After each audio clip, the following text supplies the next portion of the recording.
여러분 안녕하세요. 저희 채널에 오신 것을 환영합니다. 이 특별한 이야기를 끝까지 들어주세요. 안녕하세요. 대학을 졸업하고 1년 넘게 구직 활동을 하다가 다행히 어느 중소기업에 취업해 일한 지 벌써 3년째가 되어 가요. 본가는 원래 서울 강북 쪽인데 경기도 외곽에 있는 회사에 취직하는 바람에 부모님이 자취방 전세 자금을 처음에 3천만 원 정도 지원해 주셨고, 회사에서 도보로 갈 수 있는 거리에 원룸 3천 보증금 끼고 월 10만 원 하는 전셋집을 구했죠. 다행히 경기도권이 집값이 크게 비싸진 않았었어요. 그런데 2년 임대 기간이 만기되니 집주인이 턱없이 보증금을 올려주지 않을 거면 방을 빼달라고 하더군요. 어쩌다 보니 이사를 갈 수밖에 없는 상황이 된 거예요. 다음 날부터 방을 알아보러 다녔지만 2년 새 집값이 폭등해서 전세 가격이 평균 30% 이상 오른 상태였어요. 일주일 정도 집을 알아보러 주변 부동산을 시간 날 때마다 틈틈이 찾아다녔어요. 주말에도 온종일 다녔지만 마땅한 집이 없어 집에 들어오는 길에 마지막이다 생각하고 들어간 곳이 원룸 건물 1층에 있는 자그마한 아름드리 부동산이란 곳이었어요. 그때 시간이 저녁 6시쯤이었어요. 문을 열고 들어섰더니 30대 후반 정도 되어 보이는 아줌마가 전화 통화하다가 일어서서 들어와서 앉으라고 손짓하길래 들어가 소파에 앉았어요. 그런데 그 소장님이 꽤나 괜찮아 보이는 거예요. 생김새가 배우 전이나 느낌이 난다고 할까. 암튼 이목구비가 뚜렷한 게 전형적인 미인형 얼굴이었죠. 이사 날짜는 언제까지고 전세 보증금은 얼마까지 가능하고 신축은 아니더라도 깔끔한 미니 투룸 정도 되었으면 좋겠다고 짧은 상담을 하고 더 어두워지기 전에 방을 봐야 한다며 곧장 일어섰어요.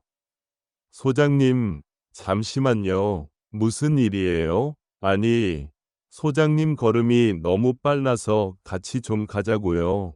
그나저나 젊은 사람 걸음걸이가 왜 이리 느려요? 갑자기 소장이 내 쪽으로 다가와 곧 해가 빠지니까 서두르자고 보채는 모습이 내 눈에 콩깍지가 제대로 씌었는지 신경이 쓰이고 눈길이 가는 거예요. 마음에 드는 집이 없어 기분이 별로 좋지 않았었는데 어느 순간 즐거운 마음으로 집을 보러 다니게 된 거예요. 그리고 대화를 하다 보니 코드가 잘 맞아서인지 여러모로 나랑 죽이 척척 맞는 거예요. 근데 소장님은 나이가 어떻게 되세요? 그러니까 대답을 안 하더라고요. 한번 맞춰보세요. 그래서 내가 35살? 그러니까 움찔하더라고요. 그거보다 많아요. 그럼 39살? 그래도 아니래요. 알고 보니 42살이었어요. 그렇게 2시간 넘게 같이 집 보고 출출하다면 갑자기 함께 저녁이라도 먹자는 거예요. 물론 그때까지 마음에 드는 집이 없었죠. 그래서 집 구경하다 말고 손님이랑 밥 먹는 경우도 있냐고 하니깐 계약하고 나서 식사 시간이랑 겹치면 종종 먹기는 하는데 집 보는 와중에 이런 경우는 처음이에요. 그러면서 날 쳐다보며 자꾸 웃더라고요. 그때부터 묘한 감정이 돌기 시작한 거죠. 직장은 어디세요? 여자친구는 있나요? 이러면서 은근히 사적인 관심을 보이길래 듣기 좋은 립 서비스를 마구 날려주면서 점차 분위기가 훈훈해졌어요. 내가 진상 손님이라 많이 힘드시죠? 그러니까 아줌마가 책임지고 내 마음에 쏙 드는 좋은 집을 구해주겠어요. 라고 하더군요. 식사하면서 반주로 소주도 한잔 하게 되었는데 그녀가 처음에는 한 잔만 마신다며 은근슬쩍 빼더니 주는 대로 홀짝홀짝 잘도 받아 마시는 거예요. 소장님, 남자들한테 인기 많았겠어요. 장난 그만 쳐요. 나이 많은 아줌마한테 못하는 소리가 없네요. 장난 아닌데 진심이에요.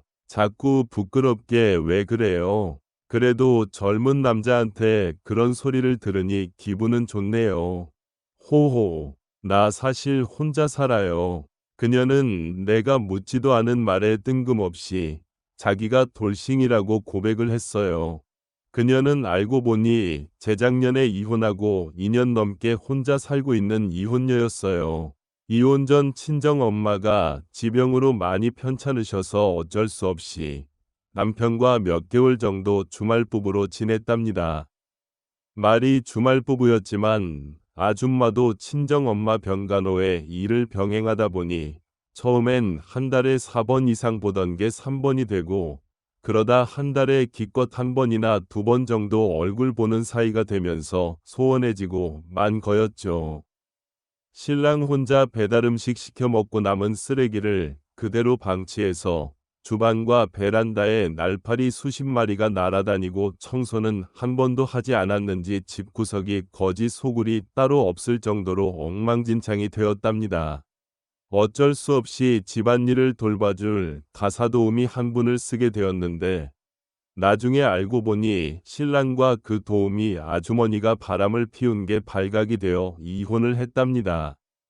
그리고 그녀가 자기네 집에 비는 방이 2개나 있는데 보증금 없이 월세만 조금 주고 들어와 살면 어떻겠냐는 거예요. 아무리 내가 집 구하는 게 급해도 그렇지 처음 본 여자 집에 들어가 살 수가 있겠냐고 했더니 서로 어려운 사람끼리 돕고 살자는데 안 될 게 뭐가 있냐. 며 일단 자기 집에 가서 방이 마음에 드는지 구경부터 해보라고 무작정 자기의 집으로 데려가는 거예요. 30평 남짓되는 신축 빌라였어요. 확장해서 그런지 거실 사이즈도 나름 괜찮았어요. 직장까지 도보 20분 거리에 한 달에 전기세, 물세, 난방비까지 포함해 10만 원만 내고 집안의 모든 가전제품은 공용으로 써도 좋다고 하는데 생각해보니 나한테 이보다 좋은 조건이 없었어요. 그래서 내가 웃으면서 가끔 다른 방도 이용해도 되냐? 고 물었더니 아줌마가 한참을 웃으시더니 나 하는 거 보고 그러는데 그걸 마다할 사내가 몇이나 되겠어요? 보름 뒤 그녀의 집으로 이사를 했답니다. 그리고 6개월이 흘렀습니다. 어찌어찌해서 만나 저녁도 먹고 결국 오케이를 하게 되었고 사귀게 되었습니다. 그런데 그 여자는 스킨스쿠버 라이프 다녀온다는 말을 듣고 바람날까 걱정도 되었지만 바람 피지 마 라고 말하면 늘 왜 사람들이 다 너 같은 줄 아냐 며 화를 버럭 내고 해서 쿨한 척 보내줬죠. 막상 10일 동안 떨어져 있으려니 허전하고 보고 싶고 그래서 다녀오면 정말 다시 처음처럼 잘해봐야겠다고 마음을 먹고 그 여자가 돌아오길 기다렸어요. 그 여자가 돌아와서 예전처럼 장난도 치고 살갑게 먼저 말도 걸어보고 했는데 반응이 너무 냉랭한 겁니다. 알고 보니 그녀는 10일짜리 여행에서 다른 남자가 생겨버렸던 거였죠. 정말 하늘이 무너지는 기분이랄까. 끝내는 게 맞는데 너무 힘들고 또 집 구해서 나갈 생각을 하니 답답하고 저는 어떻게 해야 할까요? 안녕하세요. 저는 2년을 만나고 동거 생활 1년 됐어요. 남자의 직업이 배송인이라 집에 오면 늘 피곤해하길래 전체가 할 수 있는 최대한으로 편하게 해주곤 했죠. 전 콜센터에서 근무하고 있습니다. 칼퇴는 6시 아니기에 집에서 밥하고 빨래하고 청소 등 제가 거의 다 하고 있죠. 아프다면 안마도 해주고 정말 헌신을 다했습니다. 문제는 회사의 여직원과 바람이 났는데 제가 예전부터 경계하던 대상이었죠. 바람 피면서 하는 말이 업무가 요즘 많아서 좀 늦을지도 모르겠다 라고 하고 늘 11시, 12시까지 들어옵니다. 가끔 술 먹고 외박도 했지만 이해해 주는 척 하였지요. 의심 나기 시작한 건 핸드폰에 문자가 항상 지워져 있고 예를 들어 어제 저장된 문자가 총 9, 3통인데 내가 그날 4통의 문자를 날렸다면 9통이어야 하는데 92통이다. 그래서 왜 지웠냐 물어보니까 그냥 쓸데없는 스팸 문자 지웠다 라고 하더군요. 아무튼 이거 빼놓고도 의심받을 짓은 많지만 생략하고 이 남자 아침마다 뽀뽀해 주면서 날 깨우고 출근합니다. 집에 와서도 우라가 밥 먹었어? 하면서 항상 안아주고 날 사랑으로 대하고 커플링 항상 끼고 다니고 그러한 믿음 때문에 버텨보려고 했지만 도저히 안 되겠더군요. 집에서 나에게 하는 행동은 전혀 의심할 수가 없는 항상 나를 사랑했던 모습입니다. 하지만 나의 마음은 의심으로 가득 찼고 이 남자가 실수한 것이 핸드폰이 저의 명의였다는 걸 난 바보되기 싫어서 남친 샤워할 때 몰래 문자 내역을 인터넷에서 확인할 수 있도록 승인받고 모른 척했고 일부러 문자 4통을 날렸습니다. 그리고 집에 와서 왜 답장 안 하냐?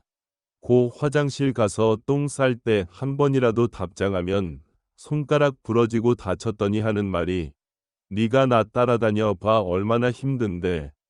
그래서 그냥 알았다고 하고 끝내고 그 다음날 인터넷으로 문자 확인하는 순간 나한테는 한 통의 답장도 없더니 다른 여자에게 4통의 문자와 이런저런 애정 표현까지. 그날 아침 전 회사에 전화해서 이해관 결근한다고 말하고 남친에게 전화해서 오늘은 무조건 일찍 퇴근하라 고 하고 기다렸습니다. 왜 그러냐 물어보더군요. 문자 얘기하니까 그때서야 자기 잘못을 인정하더라도 구해서 나갈 수도 없는데 그냥 제가 빨리 나가길 바라는 듯하여서 일단 주변 지인 집에 와서 자고 있습니다. 어차피 헤어지는 게 정답이고 서로에게 더 이상 피해 안 주는 게 맞는 상황인 것도 모두 느끼고 알고 있습니다. 근데 또 한편으로는 정말 집을 알아보다가 이게 맞는 행동인지 내가 뭘 그렇게 잘못했는지 자책하는 제 모습이 답답하기까지 하더군요. 하지만 용서할 수 없는 문제잖아요. 저는 일단 고시원에서 한 달 정도 생활하다가 집을 구했습니다. 저랑 비슷한 상황이신 분들 잘 극복하시기 바랍니다. 오늘 이야기를 들어주셔서 감사합니다. 앞으로도 흥미로운 이야기를 놓치지 않도록 구독과 알림 설정을 잊지 마세요.